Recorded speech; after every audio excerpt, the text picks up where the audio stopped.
Ingat ha, ingat. Usog lang, usog lang. Ayos kayo dyan.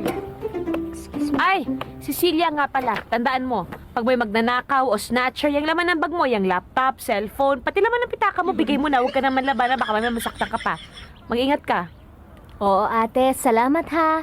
Eh kung meron na isa sa kanila dito na magnanakaw, eh alam nyo na ho kung anong nanakawin nyo. Di po? Ah, ganun ba? O sige. Mano ka muna nga, Andre, may gagawin lang muna ako, ha? Smile ka nga. Ate!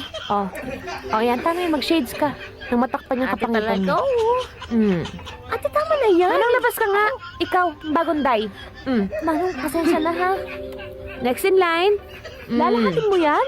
Sus, Maria, katabi mo kapatid ko, umayos ka ha? Sasamain ka sa akin, kilala kita. O, tapos kayo nasa dulo, pwede dikit-dikit na lang kasi hindi kayo kasya sa frame ng cellphone ko eh. Ayan, okay? O, maliwanag yan ha? O, ipasok nyo sa mga kokote ninyo na sa akin ang litrato ng pagmumukha ninyo. Subukan nyo magnakaw, isisend ko lahat ito sa NBI. May kaganon ako doon.